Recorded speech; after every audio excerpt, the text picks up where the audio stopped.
perkembangan kognitif masyarakat di bidang digital.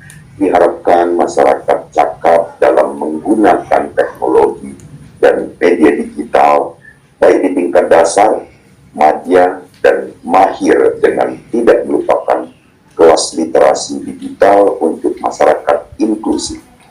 Dengan literasi digital, diharapkan masyarakat pengguna internet selalu bertanggung jawab atas informasi yang mereka peroleh, termasuk di dalamnya menjaga keamanan data dan privasi mereka di internet.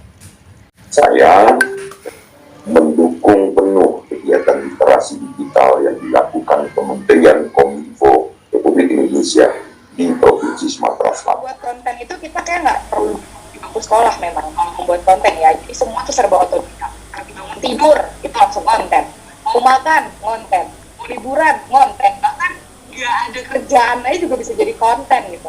Nah ini tuh bisa jadi pisau bermata dua menurutku. Semakin kreatif atau semakin menghalalkan segala cara demi kepentingan viral itu juga lumayan membahayakan gitu. Jadi siapa sih yang bisa filter? Ini juga diseru nih apa ya, etika berjejaring nih. sudah menjadi apa ya, jempol kita nih sudah menjadi harimau ya. Kalau memang ini bermasalah, ini jarimu harimau. Oke, kalau gitu kita langsung saja ya Bapak ya. Warahmatullahi wabarakatuh. Salam sejahtera untuk kita semua. Senang sekali saya bisa hadir di sini di acara yang sangat penting dalam rangka mencerdaskan kita berdigital, dan lebih penting lagi dan lebih surprise lagi adalah karena saya hadir di daerah tempat kelahiran saya, Ogo Timur. Dan kita tahu tadi Pak Gubernur Sumatera Selatan juga mantan Bupati 2 periode di Ogo Timur, asal Ogo Timur. Salam hormat untuk Bupati Pak Lenosin. Mengawali pembicaraan ini saya akan menyampaikan pantun. Pergi ke Martapura singgah di Belitang, rupa pedesaan memikat pemandangan. Sungguh hati gembira tiada kepalang, bisa menyapa sanak saudara di bumi sebiduk sehaluan. Dokumen elektronik dengan cara apapun, dengan melanggar atau menerobos, melampaui atau menjebol sistem pengamanan. Jadi diatur dalam pasal 30. Sementara pasal 45 ini menegaskan sanksi-sanksi yang bakal diterima oleh para pelanggar sesuai dengan ketentuan pasal yang telah diatur dalam pasal 27. Untuk pertama, pelanggar kesusilaan diancam pidana penjara paling lama 6 tahun dan atau denda paling banyak 1 miliar. Hati-hati nih kalau kita bermain di ranah kesusilaan. Ancamannya cukup tinggi, 6 tahun. Denda paling banyak 1 miliar. Kemudian pelaku pencemaran nama baik dipidana penjara paling lama 4 tahun dan atau denda paling banyak 750 juta.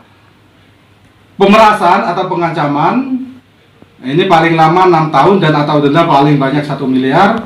Penyebaran berita bohong ya, yang dapat menyesatkan dan merugikan konsumen, pidana penjara paling lama 6 tahun dan atau denda paling pidana menanti ketika kita salah dalam menggunakan medsos atau dunia digital. Yang perlu saya tekankan di sini, meskipun kita memiliki kebebasan berpendapat, tapi kita juga harus ingat, kebebasan berpendapat kita bukan kebebasan yang sebebas-bebasnya. Ada etika yang harus diperhatikan. Kalau bicara etika sebenarnya bicara baik buruk, bicara pantas atau tidak. Kita yang akan mengupload sesuatu mestinya berpikir, ketika saya upload ini pantas atau tidak, baik atau tidak.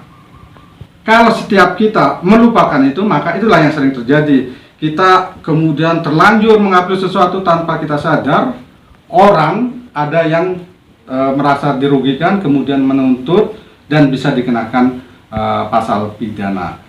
Oleh karena itu, sekali lagi, kebebasan berpendapat kita di dunia digital harus disertai dengan etika agar kita terhindar dari jeratan hukum. Kemudian, seperti yang disinggung oleh Mbak Vivi tadi, bahwa kalau dulu ada istilah mulutmu atau adalah harimaumu. Nah, sekarang di era digitalisasi informasi sudah berubah menjadi jarimu harimaumu. Dan itu betul-betul akan menjadi harimau kalau kita dalam berdigital tidak lagi memperhatikan persoalan etika.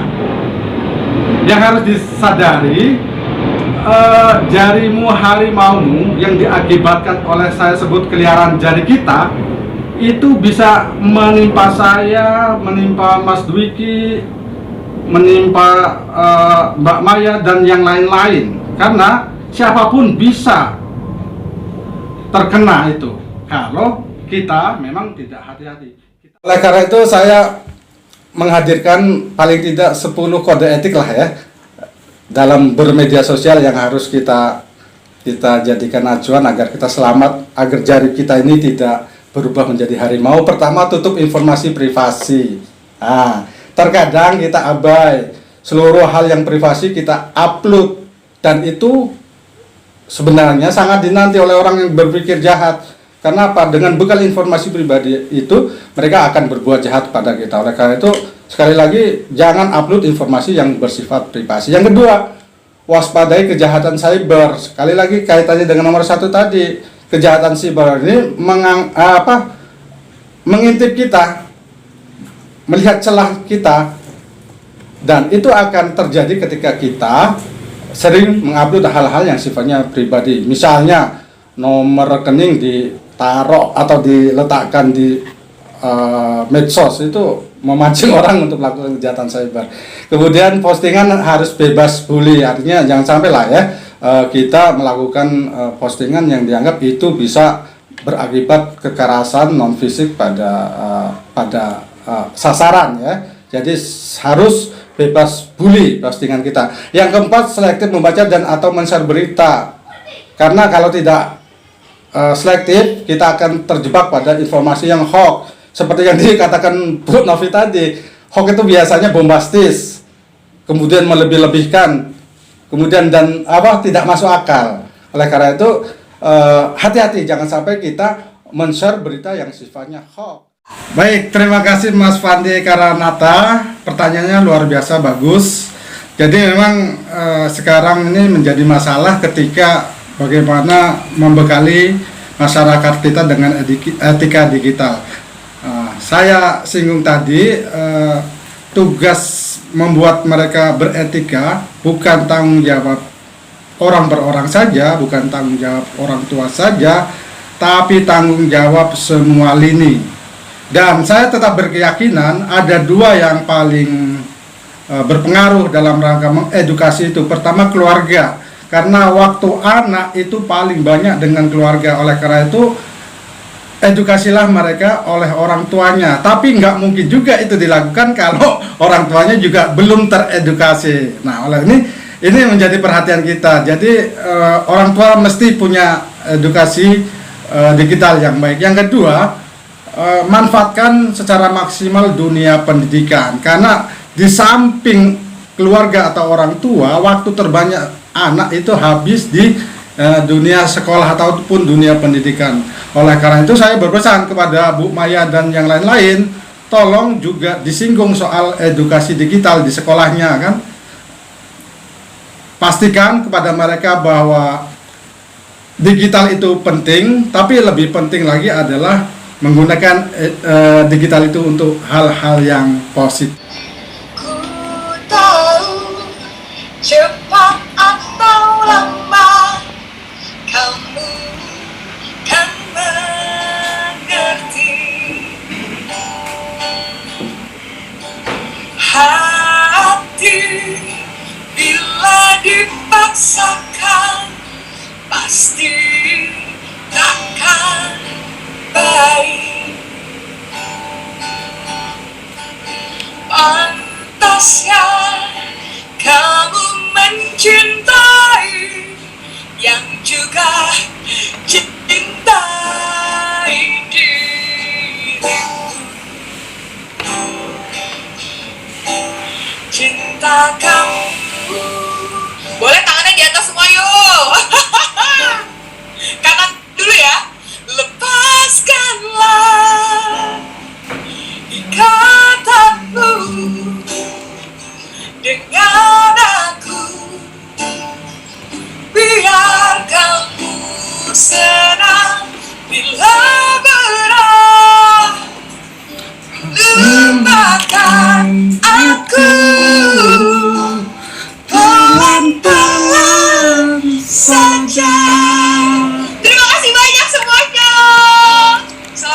akan berfoto bersama.